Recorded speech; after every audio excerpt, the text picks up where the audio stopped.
Adrienne Wadowitz, and I have a PhD in English Literature, and I'm a postdoctoral fellow at the Center for Digital Learning and Research at Occidental College. I have been a Wikipedian for about 10 years, and I have shown a lot of people how to use Wikipedia, and I've been at the NIH, and I've helped a lot of people in the museum sector learn how to use Wikipedia. So I'm here today to talk about how to contribute to Wikipedia and how to add information about women in technology. This is the main page of Wikipedia that people often come to from Google. And there are several features of the main page that I want to talk to you about. One is the featured article part. That is sort of the best of Wikipedia that we showcase. There are sort of internal peer review processes that articles on Wikipedia go through, where other Wikipedians look at the writing on an article, they look at the research on an article, they look at the structure, and they say, yeah, this is a really good article, and we're going to showcase that. So that's what you see on the featured article section.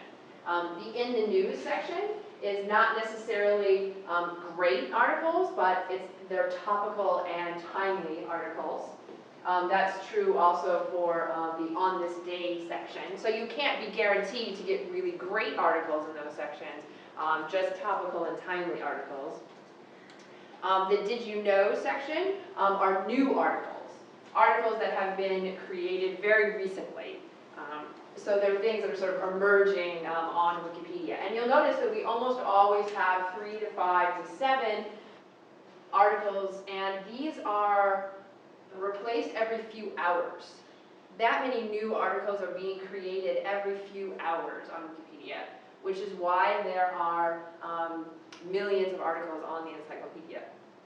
We also feature media, not just text. So there's a today's featured picture. Again, Wikipedians sort of vote and say, oh, this is a very high quality picture. And this happens on Wikimedia Commons, which is commons.wikimedia.org. And we feature that as well. The English Wikipedia gets edited from all over the world. And this is a map of real-time edits happening on the English Wikipedia. So because it's the English language Wikipedia, it gets edited mostly from the United States, from Britain, from South Africa, from Australia, from India, of course other places. So you can see this is the name of the article that's being edited, and this is the place from where it's being edited, because all computers have a location. You can tell from their IP address. You can tell, like here, someone in Thailand is editing this particular article. I have no idea what that is. Right, but we could click on it and find out what it is. So this is a good way to get a sense of you're writing for a worldwide audience. People from all over the world are not only contributing to Wikipedia, but they're reading it. So that's one thing we think about when we're writing articles, is that it's not just people within our own community that are reading and writing, but it's people from all over the world. Okay, so a good way to think about this, for example, is to think about the evolution article. This is a good example of how Wikipedia always comes up as the first Google hit. So you'll notice a couple of things up at the top of this article. It has this little silver lock, which means it's a really controversial article, and it's locked, and only established editors of Wikipedia can edit it, meaning you have been an editor for 4 days as an established editor. Okay? People don't stick around longer than 4 days. That's how hard it is to become Wikipedian. This means that there's a spoken version of it. Wikipedians are very intent on making articles available to people with disabilities. So there's a lot of stuff behind here so that people who have screen readers and things like that have the articles accessible to them. So if someone's read this entire article aloud, and you can listen to it. This means it's one of the highest quality articles on Wikipedia. It's a little bronze star, makes one of those featured articles. Okay, so let's look at the structure of this article. It has this summary up at the beginning. And just so you're aware, most people never read past the summary. So if there's something that you want to work on the most in the article that you choose to work on, it is this part at the beginning. You yourselves, when you go to Wikipedia articles, how often do you get to the end? Sometimes, right?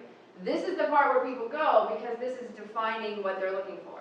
And a lot of times you'll see really fully developed articles past the contents with like 2 sentences at the beginning. And that's really unfortunate because there's a lot of really good content there that people aren't reading. So that's one thing to keep in mind. So there's a summary about what evolution is, and then here's the structure of the article. The history of evolutionary thought, heredity, variation, mechanisms, outcomes, evolutionary history of life, application, and then here, way at the end, in a small section, is social and cultural responses. I'm going to click on that. Now, in the United States, we think that there's a lot of debate about evolution. In the scientific community, there is no debate about evolution at all. 99.9% of biologists tell you that evolutionary theory is the center of biology and that there would be no biology without it. That's why this entire article is based off of scientific papers. And this is the only section about any sort of debate about evolution. And there are actually only 2 sentences about debate over evolutionary theory in the 20th century. And they're here at the end. Because that's not a big portion of what evolution is. And actually in other countries, there is no debate about evolution. So if you were to go to Britain or France or India or Australia or Korea, no debate. So if half of this article were to end up being about, oh, actually there might not be evolution, or perhaps creationism is true, that would be a very US-centric article. And because Wikipedia is supposed to be a worldwide reference, it is reflecting what the world thinks about evolution. What experts think about evolution, which is biologists, have published numerous papers saying evolution is the center of the discipline, and that's all there. Or the world doesn't have the same debate we do in the United States. So it's really important to get this sense of like a global perspective on what you're writing about. And that's hard to do sometimes. It is really difficult. I write a lot about 18th century literature, and I write about 18th century British authors, and there is a different perspective about 18th century British literature in Britain than there is in the United States. And to try to get both of those sort of into the article is sometimes difficult. The other thing to keep in mind is how many changes are happening all the time on Wikipedia. So this is a page that you can always click on the left-hand side of the toolbar here. It says recent changes. This is every change that's being made to the English Wikipedia. And let's look at the timestamp for them. So you'll see it says 1725, that's Greenwich Mean Time. And it starts up there at 1725. The still all says 1725, right? This is the same minute and second. We're still at 1725. All of these were made at the same time. Let's expand to the last 100 changes. Now we're at 1726. Because we've changed a minute. And so you can see this is still the last minute and a half. What happens is that there are obviously going to be thousands of edits per day. And Wikipedia editors somehow have to go through these edits and say, well, are some of these, vandalism? Did people just sort of put stuff on the encyclopedia to, sort of make a joke, right? The most common kind of vandalism is putting things on like, Johnny is gay, or, fuck you, or right, that kind of vandalism is very common. It happens every minute of every day. So we actually have scripts that we've written that go through all of these edits and with the most common vandalized words and take them out so that people don't have to do it anymore. We used to have people who did that all the time. But other things that might be actual misinformation. People have to check the information. So one of the reasons I had you all make an account is because whenever somebody comes by with just their IP address like this, it looks like they don't know what they're doing, And so it's kind of like, oh, we better check that. You know, what are they editing? Also, whenever people add information and they say what they're doing about the information they've added, other Wikipedians look at that and they're like, oh, thank God, you know, somebody who's explaining what they're doing. We don't have to go check that. Now, maybe they're still wrong, and maybe they're lying, but because they have thousands of edits to check through, that's at least they give them a pass, right? You'll notice this person says, in fact, many churches were turned into mosques, and please keep your original research out of the article. We'll talk about what that means. But they're talking about what they're doing. They're having a discussion in this, what's called an edit summary. So we'll talk about how to do that. And now you'll start to see why that's so important. So there are people who literally do this every day, who go through all these recent changes. They're called Recent Changes Patrol. And they have badges and levels, and it's kind of like playing a video game. You level up by how many things you find that are wrong. It's kind of like a game that they play. People make Wikipedia into a game in some way. Because otherwise it would be really, you know, draining to go through thousands of edits like this. But somebody has to. And people volunteer to do this for free. Everybody who edits Wikipedia does not get paid. There is nobody who is paid to edit Wikipedia. So people do it for many reasons, but generally because they want to share information with the world. And so you have to find good ways to sort of motivate yourself to do things that aren't really terribly exciting, like going through recent changes. Okay, so those are some sort of broad ideas about sort of what's going on Wikipedia. There are basic rules that go along with editing the encyclopedia.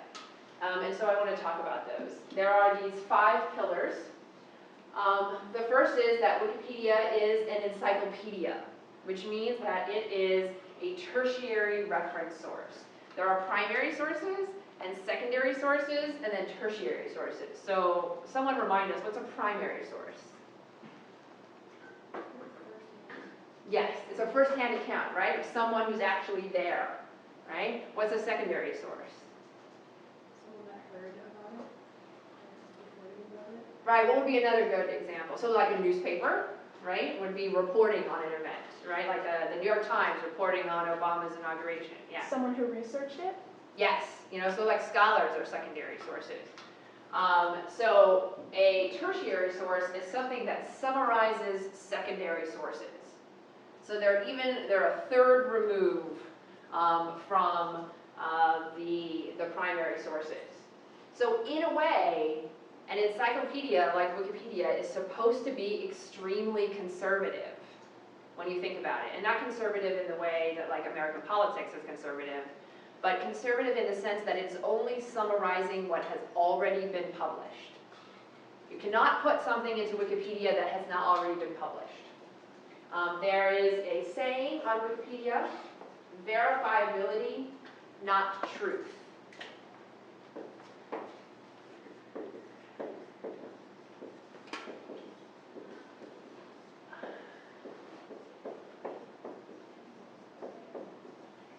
And this is really hard to sort of get our heads around a lot, because you think, oh, I know something to be true, and therefore I'm going to put it onto the encyclopedia.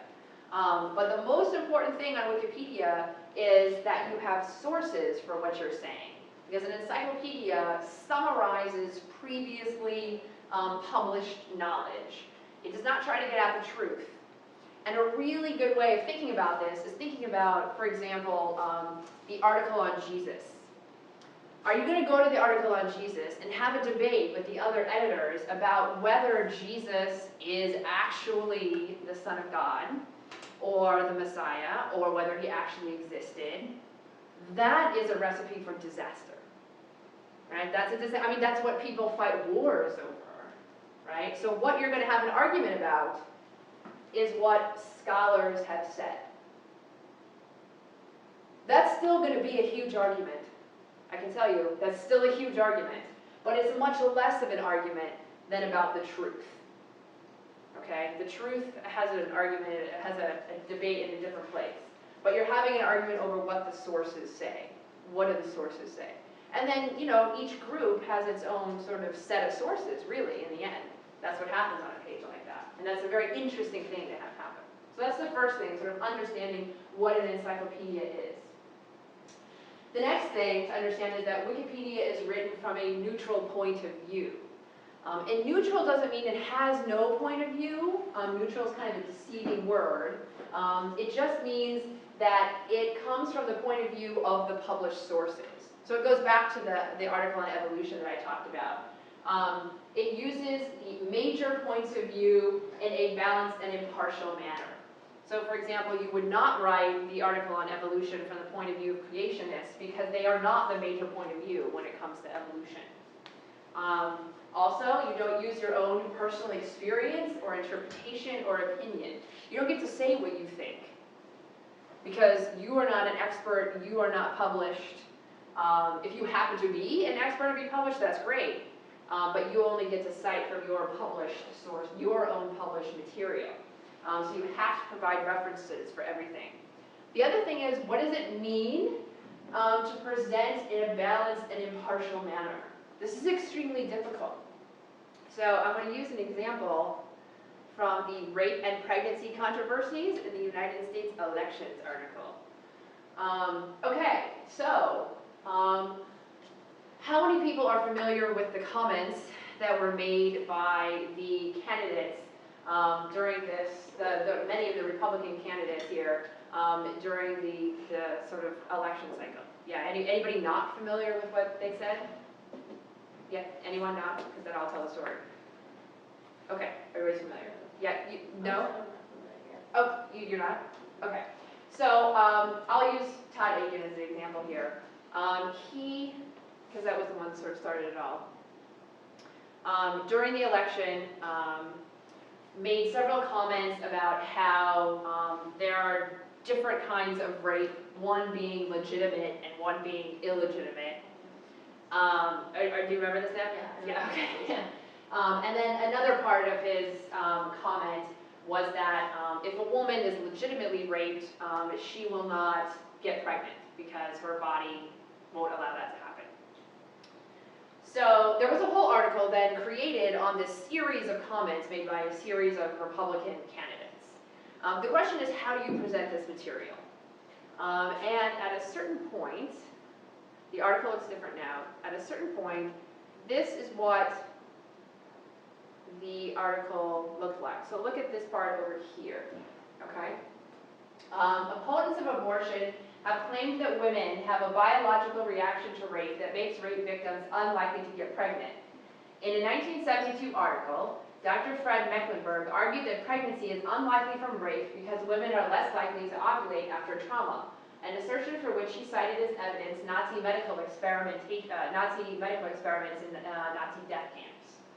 And then there's a citation to that. Former president of the National Right to Life Committee and general practitioner John C. Wilkes said rape victims are unlikely to get pregnant in a book published in 1985, in a 1999 article, and in a 2012 interview. These claims were dismissed by professors of obstetrics at Harvard Medical School and the University of North Carolina. Okay, before we look at the revision, how does this read? If you are a person reading this, how does that read? It has citations. Is it this neutral point of view of what is verifiable? What about the language that's used? Yeah. It presents both sides relatively equally. It does debunk the information, but it cites it and sources it, so it supports the information. Okay, so first off, it does present both sides, right? But there's one sentence for the scientifically valid side, right? And there's everything else is for the completely, this is completely untrue, right? For the completely untrue scientifically, the sort of pseudoscience, right? And although it uses the phrase, opponents of abortion have claimed, right? You have to be a very careful reader to realize that's actually saying they have claimed, but it's not true. You have to be very careful. And what if you stop reading? Right? Okay. So, of course, they do make it look less reliable because they're like, oh, they're using Nazi medical experiments, right? That makes somebody look less credible, right? So this is a revision. Opponents of abortion have claimed that women have a biological reaction to rape that makes rape victims unlikely to get pregnant. Then the citation, right? Then we get, but these claims have been roundly dismissed by professors of obstetrics at Harvard Medical School and the University of North Carolina. What's the difference? All the information's in one sentence, like one little group. So it's like you can't, most people don't stop reading like midway through a sentence. Yeah. So everyone like will get all the information in one little tidbit. Yeah, they're going to get all the information, right? And also, what has happened to all of these people? These links are all gone, right? You're not foregrounding people who made pseudoscientific claims, like Fred Mecklenburg, the National Right to Life Committee. You know, you're not, those people are gone, right? I mean, they're in the reference. If you want to find them, you can, because that information is still there. It's just much harder to get to, right? And you're foregrounding, yes, it's true that they've claimed this, and there are references for that if you want to see that, but really, it's been totally debunked, right? So this is a total, I mean, these are both within that realm of neutral point of view, but you can see that they tilt one way or the other. And this is part of understanding that every edit you make to Wikipedia is, in a way, a political edit, right? You're making a political edit, even if you follow the rules. These both follow the rules, but they emphasize something different. And it's really important to understand that you can follow the rules but do something different, depending on what kind of language you choose to use, what kind of structure you choose to use. And people come to these pages to get information, and the information that you're going to give out is going to affect how people think about these issues. So this is a good example of that kind of thing. Okay, so going back to the rules, what is neutral, right? There's no real neutral. So everything you edit and add has to have these kinds of sources behind it, right? You saw all that stuff had sources. We're going to talk about that. Wikipedia is free. Anyone can edit, use, modify, or distribute the encyclopedia, which means that any information you post to the encyclopedia can get reused. It's under a Creative Commons share-alike license. And so like I worked a lot on the Jane Austen page, and then I downloaded a book, like a copy of one of her novels, Pride and Prejudice, from one of those free like book reading things for my phone. And there was the biography I had written as part of Pride and Prejudice. And I was like, oh my God, like I wrote this, there it is on my phone. It was kind of crazy, but everything can be redistributed. And other people can reuse it. So just know that what you're writing will not stay on Wikipedia. It will go to other sites, which is great because it's going to be all over the web. It's not going to stay. Google draws a lot of stuff from Wikipedia. So whenever you look somebody up on Google, there's that little box on the right-hand corner. They're drawing that from Wikipedia. Amazon draws a lot of plot summaries from Wikipedia, things like that. So it goes all over the web. Okay, editors should interact with each other in a respectful and civil manner. Yes, they should. And I assume you will. That doesn't always mean that people will react that way back to you. I hope they will, and if they don't, we will try to do something about it. Wikipedia is an internet site, and I don't know how many of you have been on other internet communities or online communities, but they're very distinctive in the ways that people act. Wikipedia is 90% male. This would be one reason why I would say be careful about using your name. There are many reasons about being careful to use your name, but that's one reason. The biggest reason not to use your name is because it's the 5th largest website in the world. And if you put your name on it, it will become the first Google hit for you.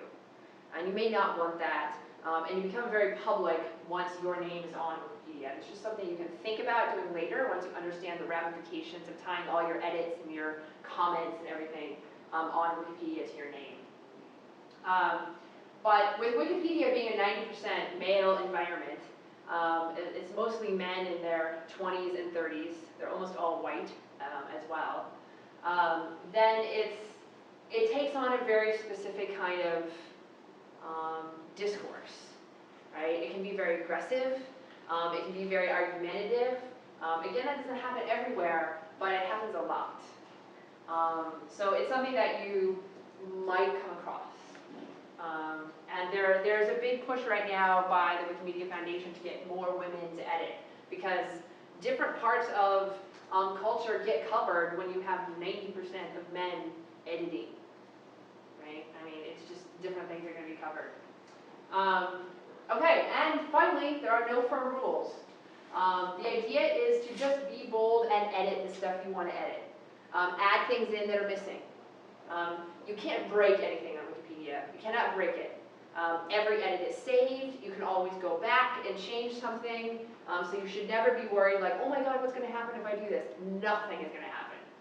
All right? So just try stuff out. That's really the idea. Just try stuff out. Okay, so those are the key rules to keep in mind. And what I want everybody to do now is we are going to practice some basic editing stuff so you guys know how to add things to the articles that you're going to create. So everyone's logged in. I want them to go up at the top. I want you guys to go up at the top to your sandbox. Click on this little link that says sandbox. And you'll get a little thing like that. And I also want you to open a tab, a new tab, or whatever browser you're using, and type in www.lipsum.com. So everybody has a sandbox that they can practice in. You can do anything you want in your sandbox. People don't come by and change things in your sandbox. It's basically a place to play. And then you're going to click on this button here that says Generate Lorem Ipsum. And then this is just dummy text that we're going to play around with. So I'm going to copy that. And I am going to create my sandbox and paste it there. So I'm pasting it in my sandbox, so we're doing that. And then you'll see this little box here where it says Edit Summary. And I'm going to say Creating Sandbox. That's how we're going to create that history of what we're doing so that other people can watch us. And then I'm going to click Save Page. Okay. Everybody get that? All right. So now we have some text to play with. The first thing we're going to do is create section headers. So you're going to click on this Edit button up at the top, and then the little Edit window will appear. And to create a section header, you use equal signs. And 2 equal signs on each side of the word that you want to be the section header will give you the largest section header. Because every Wikipedia article has these sections. So you're going to be wanting to create sections in the articles you're writing. So I'm going to create section headers from My Little Pony. So Rainbow Dash is going to be mine at the top. And then I'm going to do 3 on the side of the next one for Twilight Sparkle. That means it'll be smaller, since there are 3 equal signs on the next side. And then put in Fluttershy. No, it's fun. I have to make it fun somehow, right? Okay. So I'm also going to click on this Show Preview button down here to see if I messed up at all. That's one reason that the Show Preview button is so useful. If I had messed up in my coding somehow, it would show up. But this is exactly what I wanted, right? I wanted Rainbow Dash to be the largest. And you'll see that it has this line that's the biggest, and then these are both smaller. I think I'll add one more. I will add rarity, and I will put 4 on each side there. And then I'm going to add my edit summary, adding sections. And then I'm going to save the page. And you'll see that a table of contents was automatically created there. You will never have to create a table of contents. As soon as you have 4 sections, a table of contents will automatically be created. So that's already in the software. You don't have to do anything about that. Okay, so there are other kinds of things you'll need to know. So let us, I'm going to click on a section here, and I'm going to create a bulleted list. So to create a bulleted list, I use the asterisks, which is above the 8, and I'm going to list things that Twilight Sparkle likes, which are reading, Princess, Celestia, and Spy. You can make your own list for whatever. You don't have to follow these, right? So I've just put an asterisk in front of each one,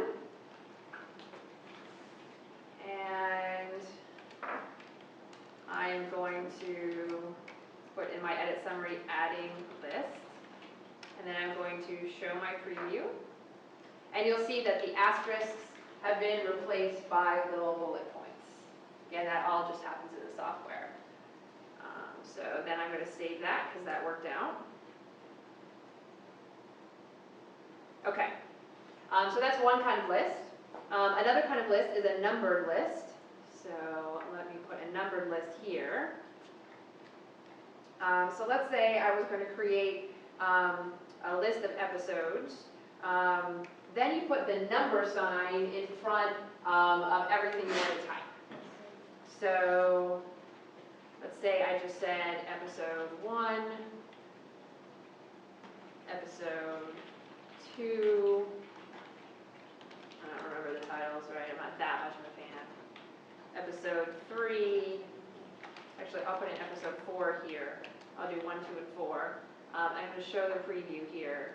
And you'll see it labels them 1, 2, and 3. You haven't put in the numbers, you've only put in the number sign, but it automatically generates the list. But let's say I look at my preview and I'm like, oh, I forgot to put in number 3.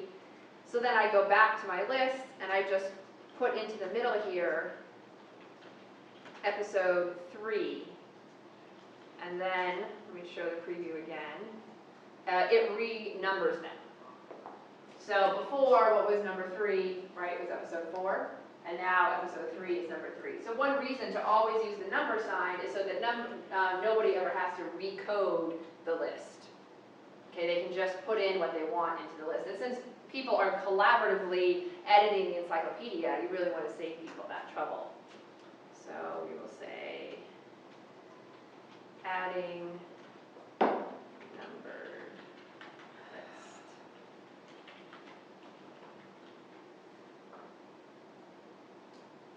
Okay, so let's add in some links to other Wikipedia articles. Because one of the things that people do when they read a Wikipedia article, right, is kind of go down this rabbit hole of reading one Wikipedia article after the other. Because they link from one to the next to the next. So let us link to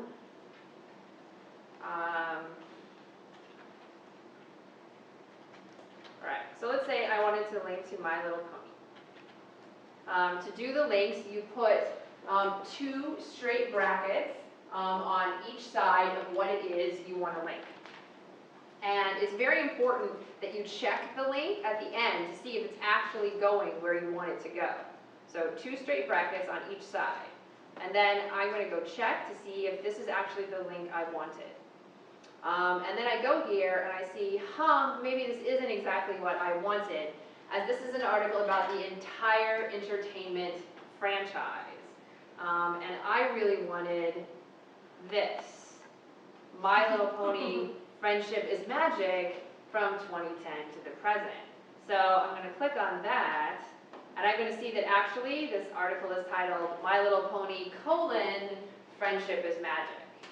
So I'm going to go back to my link, and I'm going to say, okay, what I really wanted was My Little Pony: and I think that's a space, friendship is magic. So I'm going to show preview, check that, see if that's going where I want. It is, that's what I wanted. Okay, so I'm going to say I'm adding link. Okay, so we have that. But let's say I'm writing this article about Twilight Sparkle, and I mention My Little Pony. I don't want to say My Little Pony Friendship is Magic every time, right? And every time I link. That would be a sort of a stilted way of writing. So I can change the way the link appears by making a piped link. So I'm adding a pipe to the link. That's above the enter key, the key above the enter key with the backslash on it. So I'm adding a pipe after where I want the link to go, and I'm just going to call it My Little Pony. So every time this someone sees this, actually, they're just going to see My Little Pony. It goes to where I want it, friendship is magic, but they just see My Little Pony. So the best way to think about this is the address where you want it to go in Wikipedia, pipe, what you want it to say. You can say anything you want, right? You can say the bestest TV show ever, right? I mean, you can say anything you want. You can say absolutely anything. Okay, so piped link is what I'm going to say in my edit summary. And I'm going to show you why we really want to have an edit summary. I'm going to click on this View History button. And you can see all of the things that I've been doing here, right? My history is longer than yours because every time I do this, I use this account. Right, I created a sandbox, I added sections, I added a list, I added a numbered list, I added a link, I added a pipe link, right? So anybody who comes to this history can see what I've been doing, right? And they can see who did it, at what time, and this is sort of the number of characters added or taken away, right? Like I took away almost 4,000 characters to recreate the sandbox. Okay, so, and there's a history tab like this on every single page. So every single page on Wikipedia has this history. You can always see what, who is making edits and what kinds of edits they're making. So for example, if we go to, let's see, let's just go to the main page here and go to the featured article for today. You can go to this history tab and you can see that people are making copy edits to it, they're reverting vandalism, right? You can see all of these edits are being made, right? Some people saying, you know, what they're doing, fixing dead links, cleaning up, removing spoilers, things like that. And you can see who they are by clicking on their user page, like that, and the person doesn't say much about themselves. But there's always all this information. You can always go back to a previous version, see what it looks like, compare selected reversions like that by using these two little dots. So if you want to see what this copy edit was, for example, you just do that. They put in a breaking space, exciting. That is a very minor copy edit. But you can go back as many. You can compare all these versions. You can start in the middle, compare these versions. You can always see what the previous version of an article looked like. These are the newest versions. You can go back to the original beginning of an article, like this is back in 2008, right? This is what the article looked like when it was first started. So I'm not exaggerating when I say that everything in the article is saved. Okay, so this is what it was like in 2008, and this is what it's like now.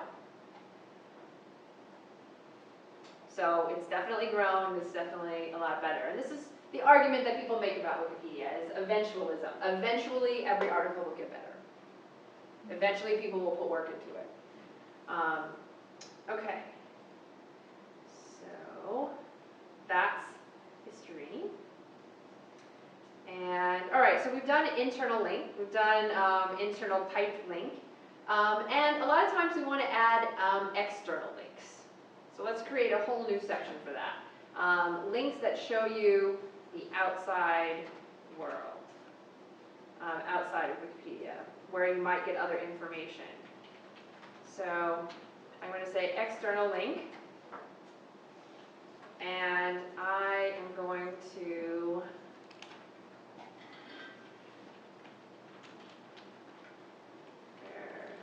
get the web address for this My Little Pony fandom thing, and put that in here. Now, external links are very similar to internal links, but instead of having double brackets, they have single brackets. So if you're linking with brackets still, it's just single brackets instead of double brackets. So that's the first thing. If we linked this way, it would look like this. And that's not very pretty, just to have a number 1 like that. So let's write out something. Let's say Equestria Daily. And you'll notice here, instead of the pipe, we have the space. So we have the address where we're going, like we did before with the pipe link, and then we have a space instead of a pipe. And this is what the words that we want to appear. So let's show a preview. And then you'll see it says Equestria Daily there instead of the number 1, which is a lot nicer because then the reader knows where they're going. So that's a single bracket, the address where you want the external link to go, a space, and then the words that you want to appear to the reader, and then the closing bracket. So I'm going to say adding external link and save page. You may have to prove that you're a person initially when you have your account to add an external link, because a lot of businesses try to use bots to add advertisements to their products as external links. So you may have to do a CAPTCHA thing until you've edited for a couple of days. You can also format text quite easily. So you can just click on a section. This is super easy. It's just like Microsoft Word. Highlight text, and then you just click on bold, and it will make it bold. This is the code for bold. You don't ever have to remember that. And you can click on something and click on I for italic. And I'm going to say formatting text. It will not appear bold or italic in the editing window, but once you preview, you'll see this is bold and this is italic. Okay, so that part is super easy. Any of this stuff that I'm saying, if you forget it, all you have to do is go here for help. There's a little help button, and it will remind you about what to do. So here's how you do italic, here's how you do bold, here's how you do links, here's how you do headings, right? Here's all the heading stuff. Here's how you do lists. All this stuff is really, I know it's like, there'll be a lot of stuff, and in the end, by the time you start to do this in 3 weeks, you'll be like, I know that it was easy to do a section header, but I totally forgot how to do it, right? So there's always this help button. You can also always email me. You can also always ask people on Wikipedia. They're very, very helpful people, because they want people to learn how to edit. So those are things that are always just good to keep in mind. So I'm going to save the formatting there. Okay. So the next thing we're going to do is add in a fake reference, because it's really important to add references for every piece of information you're adding. So let's say I was going to add in a reference here, okay? There is,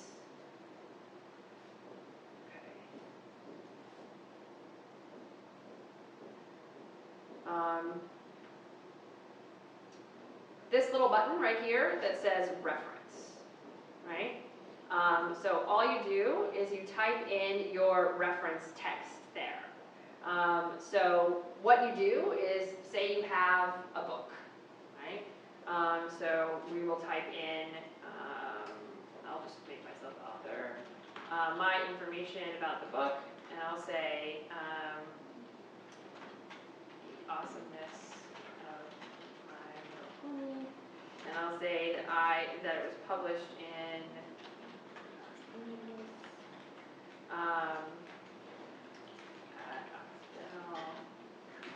in 2008, whatever, and then I'm citing page 218, and then I just insert that, and you'll notice it puts these little ref tags around it, which will create a reference in a second.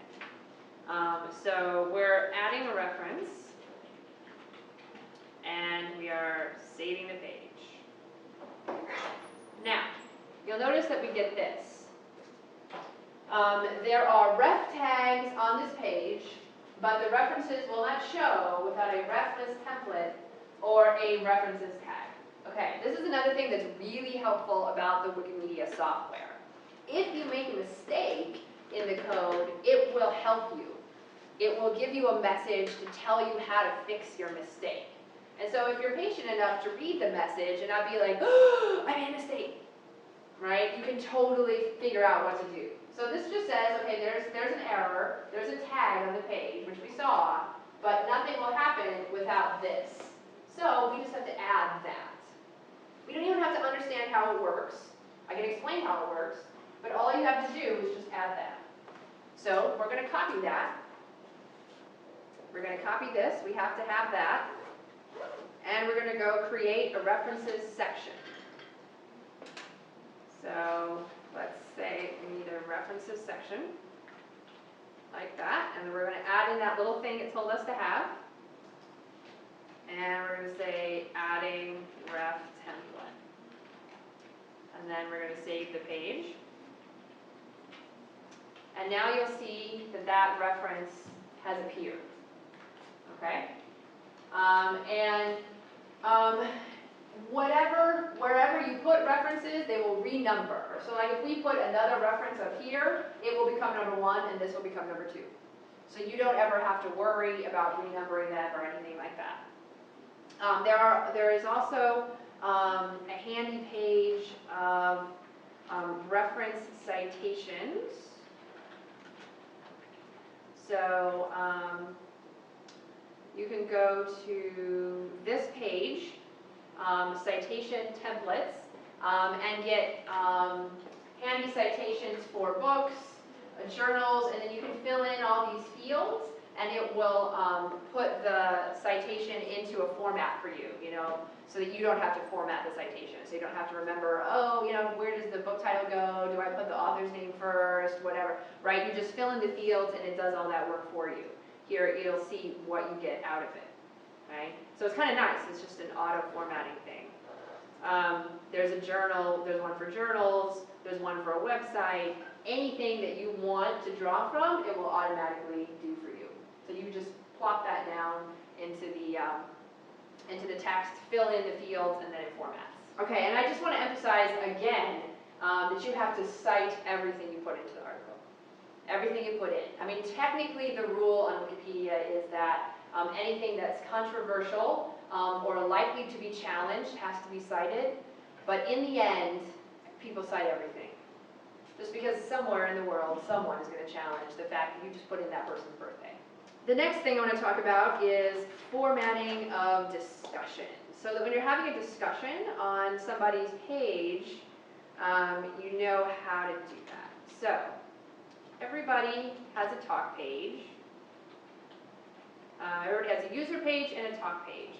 So this is my user page for my main account.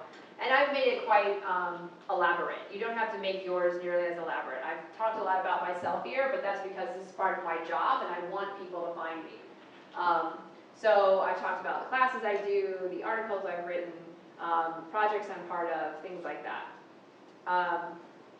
And so attached to my user page is a talk page. And people who want to leave me messages come here and leave me messages. Right, so they've seen articles I've written, they've left me little awards, I subscribe to the Wikipedia newspaper, I did that. This person asked me to review an article, things like that. So to leave a message for someone on their talk page, you click on this button up here at the top, and you say new section, and you leave a subject, and you say something like hello, and I'll say Okay, to myself. Hello to myself. I'm so excited. I just bought a car, which I did and am super excited about. Yes. To not have a car in LA is a disaster.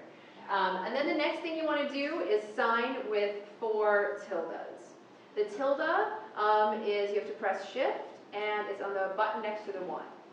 And then you put that in and it automatically signs for you. And it is crucial to sign all of your discussions. You'll notice here, right, this is the other account I'm working on right now, working under, right? It puts in my name, puts in the link to the talk page, and it puts in the date and timestamp. If you don't have any of that, you have no idea who's talking. And in a discussion, it's crucial to have that. So then I'm going to save that.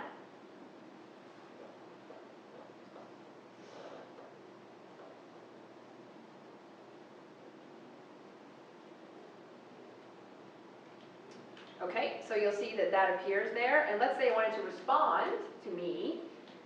And then I click on the edit section and I respond. And then I can indent so that you can see that there's a discussion going on. So I indent with a colon and it'll space in. And then I say, that is so amazing. Your life is changed. Right? And then I sign again with 4 tildes. And I'll put into the edit summary response and save. And you'll see it's indented here, right? And so that's how you have a discussion, is that you keep indenting. So let's look at the talk page for the My Little Pony Friendship is Magic article. And you'll see that people here have indented, right, when they're talking. They've also marked things as done or not done. Actually, I think also the discussion on the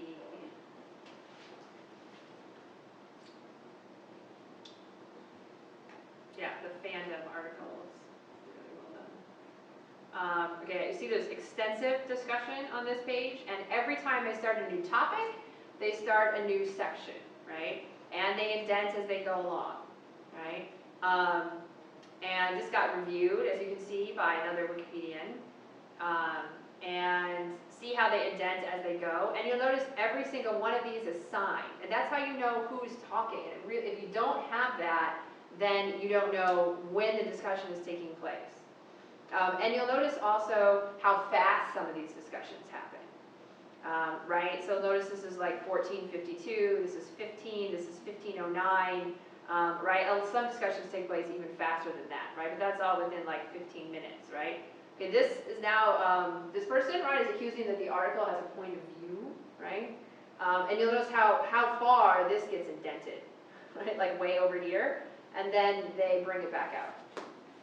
This kind of discussion, right, that you're going to be following on whatever your particular topic is. You're going to go to an extensive talk page like this, right? And you're going to sort of analyze what kind of discussion is going on. And how are they talking about it, what ways that they're talking about it, what kinds of debates are they bringing into it. And being sure that when you're adding sections and you're talking, you have to make sure that you sign, right? It's really crucial. And that you're sort of properly formatting all your responses. It will make a crucial difference in being part of that discussion. Lastly, I want to talk about a little bit more about reliable sources. We talked about initially what's the difference between primary sources, secondary sources, tertiary sources, but when you're adding information to an article, you guys are gonna have to do research. So somebody give me a name of an author from your class so we can look them up. Judy Mockman, Weissman. Weissman, okay. W-A-C-J. W-A-C-J. J-C-M-A-N, like that. Yeah. M-A, like this? W-A-J. I wonder if you'll find it. W-A-J. That one. Yeah. This? Yeah. Okay, so let's look at this article. And let's look at the talk page. Okay, so first off, okay, so this is a professor, and you can tell that like very little of this has any references at all, right? Are there any? No. Okay, that's a huge problem already, right? Like everything really needs to have a reference. So like notice a statement like this. She's probably best known for her analysis of the gendered nature of technology. Well, who says that? Yeah, but you can't say anything about yourself, right? Okay, so that's really important. You cannot say anything about yourself. You'll notice on the talk page here, it says that this must adhere to the biographies of living persons policy. So unsourced or poorly sourced contentious material about living persons must be removed immediately. Technically, that would be that kind of material. Anytime you say someone is best known for something, or is the first who have done something, or has invented something, that definitely is a contentious statement, right? You have to demonstrate that someone else has said that someone else has said that there is some verifiability to that. There's a problem with people trying to edit their own articles on Wikipedia. Why might someone want to edit their own? It's incorrect. Personal interest. Yeah, they're both reasons, right? There's something that's wrong about it, or they want to promote a particular version of themselves, right? We have a lot of Congress people who try to edit their own articles, and we have to ban them from doing that because they want to provide political spin. Nobody gets to edit their own article. Absolutely nobody. If there's incorrect information, people can go to the talk page and say, oh, you know, I am so-and-so, and this is wrong. But to verify that they really are so-and-so, not an easy process, right? Anybody can make an account and say, I'm this woman, right? So it's you have to be very careful about that, right? Be very careful about that. Okay, so how are we going to determine what is important about this academic's work? Where are we going to go to find reliable sources for this? Maybe her homepage, she has a website or something. Okay, that's one place to go, but of course she would have written that and she would have published it, right? So that would be a primary source. It's not a terrible source because the university is sort of standing behind that, but we would hope that there would be something better, a secondary source, where some other scholars had said, here's work, here's good work. So where would we go? Maybe a review. What? A review of her books. Yeah, exactly. So like other scholars reviewing her stuff. Like if she's written all these books, hopefully there would be some academic reviews of them, right? And in those reviews, they would have talked about what's important about those, right? So that would be the first place that I would go, right? And notice how it says that she was president of the Society for the Social Studies of Science. If she's president of a society, there are going to be little news articles about her, like in the publication of that society, or even in like local newspapers, or maybe even in the Times or something. It sort of depends. But there's definitely going to be some reporting about that, right? And then they'll say something about her, like what her specialty is, right, and what she's known for. And that's where you're going to have to try to get that information from. So that, you have to, it takes a while, but yes, I would start with places like Google Scholar, things like that, LexisNexis, which do you guys have access to all that here? I assume Yes. like LexisNexis, Yeah. all of that, EBSCO, yeah. But I would start with academic review articles for her books, LexisNexis, trying to get publication information from the society. Okay, so let's look at another one. What do reliable sources look like? Are they all academics? They're all academics? That we're studying? Yeah, I mean like that are the possible articles for you guys? Yeah, they've all like written books or articles. Okay, all right, because it's not the easiest thing to find sources on academics. It's kind of a hard task. Okay, so then let's think a little more also. Let's do this as a sample and put this into,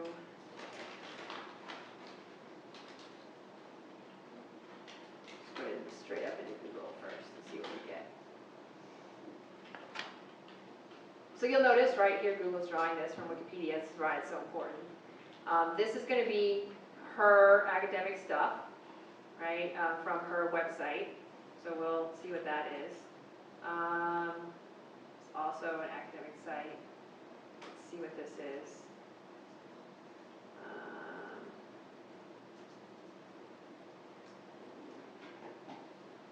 Okay, let's see.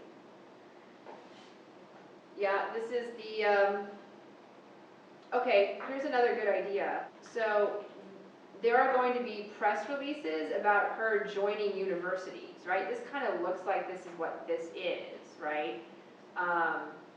She joined the head of the sociology department in 2009, right? This looks like the university saying, oh, we have a new person, let us talk about it. But what are going to be the drawbacks to a source like that? Biased?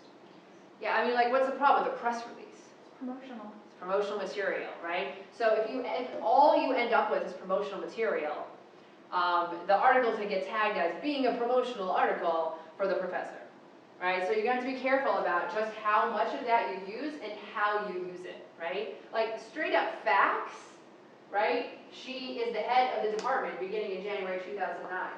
You can't dispute that, right? That's a fact. It doesn't matter whether it's in a press release or whether it's in a peer-reviewed academic journal.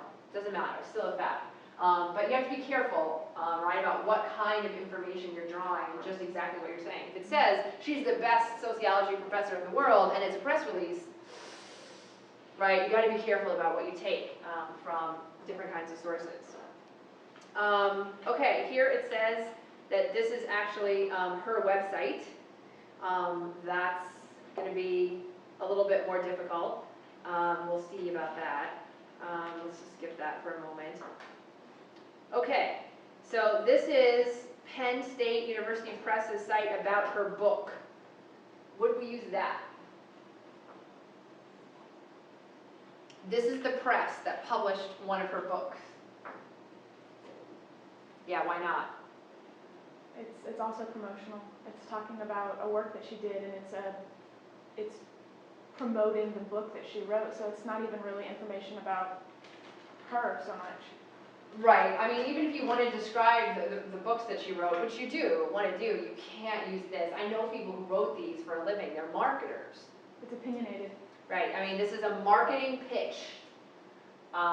So, you know, to know whether something is the first major study of its kind, you can't rely on a marketing pitch. You have to rely on an academic review, right? The people who write these marketing pitches have not even read the book, by the way. Yeah. I was just wondering, what if you used a specific type of language to word it? Say, like, for instance, this is PSUpress.org claimed it was the first academic study of its Yes. kind, or first Yeah. major study of its kind. That's a fact, is it?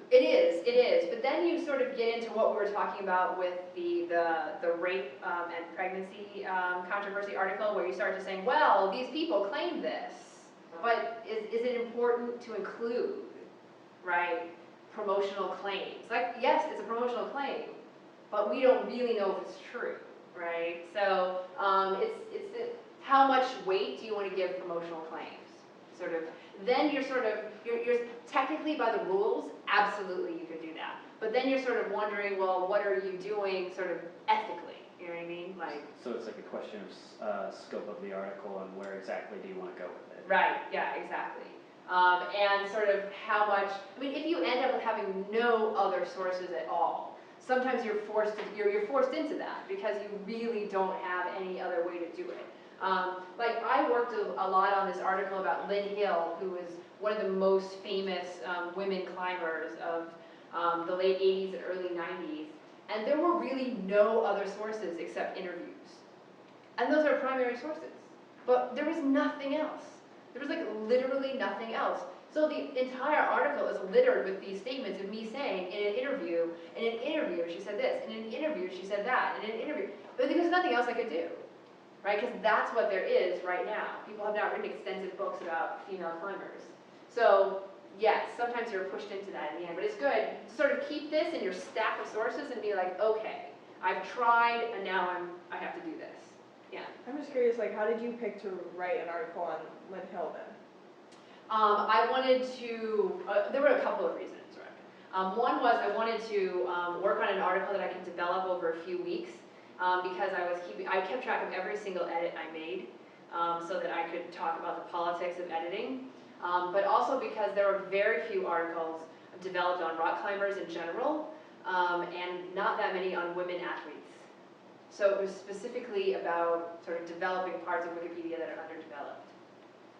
So yeah, you can see me having a discussion about whether or not to put her height and weight into the info box, which you usually do for athletes, but she's a woman and it's different. And you know, I mean, like it's an interesting thing. Should we not do that? And when you're doing the first of any kind of development of an article, you get to make that choice. Okay, this is an article of hers. So you'll see this is an abstract with keywords and everything. This is a primary source, right? Depending, again, on what kinds of sources you end up with, you could say, in the abstract, right, for whatever, it says this, that the paper is about, right? But again, you're citing a primary source, so you're sort of skirting the rules there. You can cite primary sources if you're citing facts, but it becomes quite difficult. Let's see, what is this? This is a little bit better, as it looks like it's the university wrote it, although she's probably the one who wrote most of it. So what's available on the web are all these sort of sources that are gray. They're in the gray area that you have to be very careful about how you use. And the ones that are going to be a lot better, like the reviews of her books or publications by that society, you have to dig much more to find, right? And that's why I would think about going into databases and stuff to look for that material. Does that make sense? Writing a Wikipedia article takes a lot more time to research than it does to write. The writing part is not as time consuming as the research part. I mean, you're only writing 500 words, right? That's like 2 pages. That's the equivalent of 2 pages, double-spaced. So that's not much to write. But to find the information that you can actually source can be difficult. So yeah, I would also, we should also propose that deleting unsourced information be part of that, I think, because that's just as important when you're talking about biographies of living people as adding information. So we should think about maybe having a deletion and addition policy.